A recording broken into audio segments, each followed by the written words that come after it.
Willie D. Live. But how do you convince people overall that the concept of cryptocurrency is not a scam? Well, you know what? I'm not really in the business of convincing people of much of anything. I am here to share information. I want to convince people to get the information so they can think for themselves, right? But if you talk about, let's talk about crypto.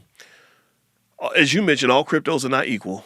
There was about 12,100 different cryptocurrencies that disappeared when the crypto winter started because these coins, these projects were not strong enough to sustain themselves. Some of them were scams.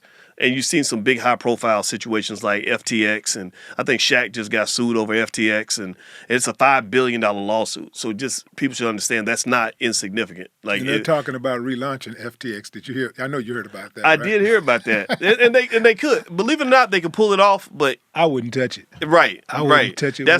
There's a lot of stigma attached. Yeah, but that that $5 billion lawsuit with Shaq and Tom Brady and everybody else, that's not a tiny amount of money. You know, if they really won $5 billion, that will wipe Shaq out. You know, like hopefully his assets are protected and all that, but still, you know, so the point is to say that with crypto, the bright spot to me is that even as all the other cryptos were just plunging straight to hell, Bitcoin remained pretty strong.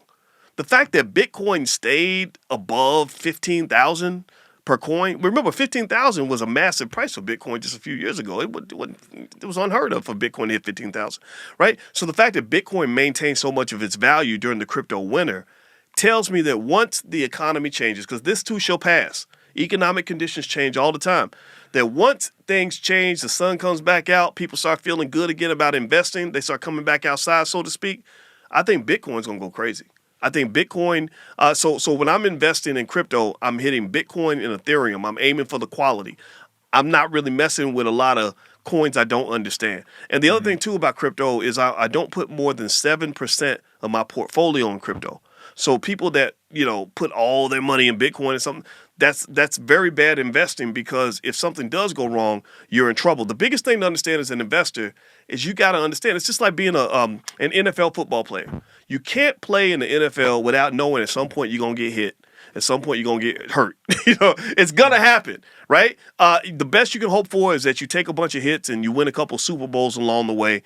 And that's what investing is. And so people that think investing is always clean and easy, those are the ones that make the biggest mistakes. They get scared. The market goes down. They run away. They sell everything. And here's the thing. When people try to convince me that, oh, this is the big one, the whole stock market is going to crash forever and all that, I just ask them a simple question. I say, can you name one time in American history that the stock market went down and did not come back up? I said, tell me about one time where that has happened. They cannot give me an answer because it's never happened. Well, and you're absolutely right. And this is why I'm so confident in the stock market. Not so confident in crypto. Although I am an investor, a big investor in crypto. But most people don't believe that crypto is created equal. Crypto is different. You're right. Crypto, the deficiency with crypto, and I'm speaking more as a researcher in this field because, you know, when I was at Syracuse University, that was all I studied was stock markets and all that. Mm-hmm. The benefit of the stock market is that we have like over 100 years of history that we can look at in order to understand how it operates in certain conditions, right? Crypto, we don't have that. So crypto is the unknown asset. But here's the thing, right? Crypto could disappear tomorrow and be gone forever. But what if it doesn't disappear?